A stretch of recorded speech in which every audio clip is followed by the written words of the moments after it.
E aí, gente, eu sou o Nando da Eixo e hoje eu tô aqui pra falar sobre uma técnica muito utilizada em todos os tipos de produção audiovisual, de vídeo, de cinema, o que for, que é slow motion. Vamos lá!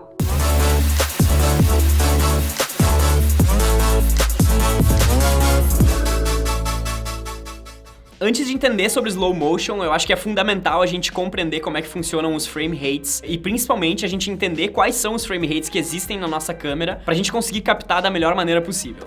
Se tu ainda tem dúvidas, eu fiz um vídeo só sobre frame rates, então acho que vale a pena dar uma assistida e é isso aí. Bom, vamos lá. Pra começar, qualquer câmera pode fazer slow motion. Isso porque qualquer tipo de câmera, hoje em dia, eu acho que no mundo, possui diferentes tipos de frame rates dentro da câmera. Pode ser Canon, pode ser Nikon, pode ser Panasonic, pode ser Sony, pode ser qualquer tipo de celular da Apple, pode ser Samsung, enfim, o que for. Geralmente a gente sempre vai ter diversos tipos de frame rates dentro de qualquer câmera. Como eu expliquei no vídeo sobre frame rates, em praticamente 99% dos trabalhos que a gente faz aqui na Eixo, a gente exporta os nossos vídeos em 24 quadros por segundo, tá?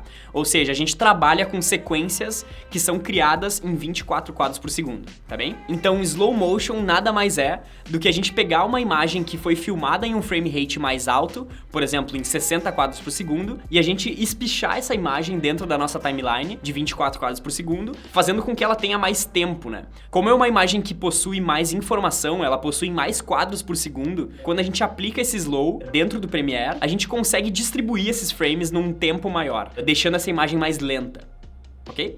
Pra fazer isso no Premiere tem um jeito muito fácil, simples, que é o jeito que eu uso pelo menos, que é basicamente clicar com o botão direito em qualquer bruta, em qualquer imagem que tá numa timeline, clicar em Speed/Duration, ou se tiver em português de vocês deve ser velocidade/duração, e então mudar o tempo dessa imagem, né? Mudar o tempo dessa imagem em porcentagens, ok? A maneira mais fácil é apertar Ctrl R ou Command R, que são os atalhos pra chegar nessa janela, e aí sim só mudar aquele valor que tá ali dentro. Nesse box que aparece quando a gente clica Ctrl R ou Command R, a gente consegue alterar a velocidade dessa imagem. E essa alteração ela pode ser feita tanto para fast quanto para slow. Ou seja, eu consigo muito bem colocar 1000% naquela imagem e deixar ela muito rápida, ou também eu consigo aplicar, por exemplo, 40% e deixar essa imagem em slow motion. Lá no vídeo que eu fiz sobre frame rates, eu expliquei aquela regra sobre sempre usar o shutter speed o dobro da velocidade do frame rate que a gente está filmando.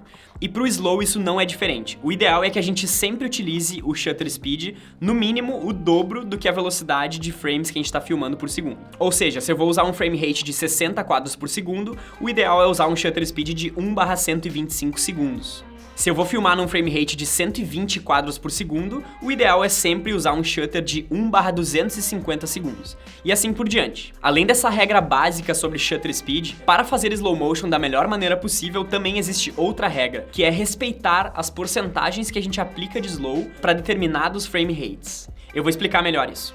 Essa regra funciona assim: se a gente filma em 30 quadros por segundo e a gente quer aplicar um slow nessa imagem, o ideal é a gente aplicar um slow de no máximo 80%. Se a gente filma em 48 quadros por segundo, o ideal é aplicar um slow de no máximo 50%. Se a gente filma em 60 quadros por segundo, o ideal é aplicar um slow de 40%. Em 96 quadros por segundo, o ideal é aplicar um slow de 25%. 120 quadros por segundo, o ideal é a gente utilizar 20% dessa imagem. Aos 180 quadros por segundo, o ideal é aplicar sempre 13% de slow. Se a gente sempre respeitar essas porcentagens, a gente sempre vai estar criando as nossas imagens da melhor maneira possível, utilizando os frames da melhor maneira possível, lembrando que a gente sempre utiliza uma sequência de 24 quadros por segundo. E caso vocês queiram usar um frame rate que eu não falei anteriormente e vocês queiram saber qual é a porcentagem ideal, basta pegar o número 24 e dividir pelo número de frames que vocês vão estar utilizando. Assim vocês vão descobrir a porcentagem ideal para criar essa imagem e para utilizar o slow na pós-produção. Para quem é novo aqui no canal, nós aqui da Eixo somos uma produtora de conteúdo audiovisual e a ideia aqui no canal é justamente abordar esses assuntos mais técnicos de produção de conteúdo audiovisual. Se tu tiver alguma sugestão de novos conteúdos, por favor, manda pra gente. Voltando ao assunto, momento, a câmera principal que a gente usa aqui na Eixo é uma Panasonic Lumix GH5. Essa câmera, na minha opinião, ela é muito boa porque ela é muito versátil,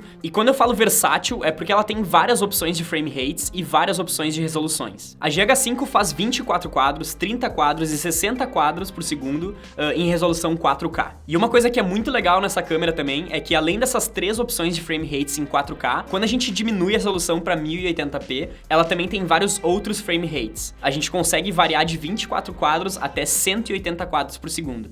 Então a gente consegue fazer diferentes tipos de slow com essa mesma câmera. Uma dúvida que todo mundo tem quando tá começando, ou mesmo com experiência no audiovisual, é... cara, beleza, tem uma câmera que faz diferentes frame rates, faz resoluções, não sei o que, mas quando que eu utilizo cada uma delas? Quando que eu utilizo cada tipo de frame rate? De forma simples, vamos lá. 24 FPS é sempre o frame rate que a gente vai ter mais qualidade na nossa câmera. Ou seja, a gente não vai estar trabalhando com slow motion em 24 quadros, mas é um frame rate que a gente tem que utilizar bastante, especialmente quando a gente grava áudio direto. Ou seja, se a gente vai gravar um depoimento ou um diálogo entre duas pessoas, 24 quadros é sempre o frame rate que a gente vai utilizar nessa ocasião. Assumindo que a gente não vai querer fazer slow na pós, beleza? 30 quadros por segundo, 30 FPS. Com 30 quadros por segundo, o slow que a gente consegue aplicar, como eu falei anteriormente, é de 80%. Esses 80% de slow, eles são ótimos, assim, em várias ocasiões, principalmente quando a gente não quer dar muito slow nessa imagem, mas ao mesmo tempo a gente quer um movimento um pouco mais suave, um pouco mais smooth. 30 quadros por segundo, então, geralmente é pra quando a gente filma cenas mais abertas, cenas de paisagem ou cenas de arquitetura. Geralmente é um frame rate legal, que vai ter uma boa qualidade, e ao mesmo tempo a gente vai conseguir aplicar esses 80% de slow,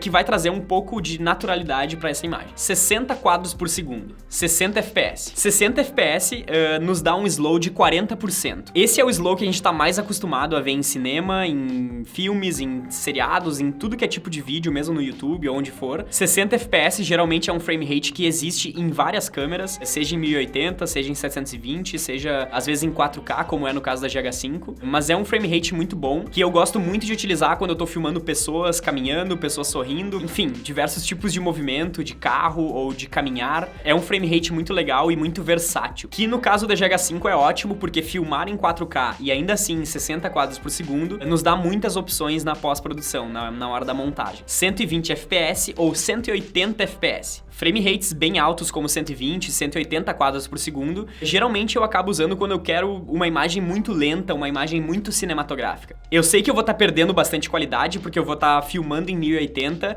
e além disso eu vou estar comprimindo bastante o meu arquivo, mas mesmo assim esses frame rates eles são ótimos para coisas mais criativas, quando a gente quer filmar um produto, quando a gente quer filmar um objeto, ou seja lá o que for, ele acaba estabilizando muito a imagem. Então se a tua câmera não tem uma estabilização no sensor, por exemplo, é uma excelente opção filmar com um frame rate bem alto para depois aplicar um slow. Lembrem sempre que quanto maior o frame rate que a gente estiver utilizando, mais comprimida vai ser a nossa imagem, ou seja, menos qualidade a gente vai estar captando do sensor da câmera. Não, isso não quer dizer que 180 quadros a gente não vai ter uma boa qualidade. A gente vai ter uma boa qualidade sim, mas obviamente se a gente filmasse em 24 quadros por segundo direto na câmera, a gente teria uma qualidade melhor. Uma coisa que é legal, que eu costumo fazer sempre, é utilizar esses frame rates mais altos em imagens que são mais fechadas, em imagens que possuem uma profundidade de campo mais reduzida. Por exemplo, se eu for filmar uma paisagem, eu vou preferir usar um frame rate mais baixo, porque eu preciso de mais detalhe na minha imagem inteira. E se eu vou fazer uma cena com uma imagem um pouco mais fechada de um objeto, de alguma coisa em cima da mesa, por exemplo, eu procuro utilizar frame rates um pouco mais altos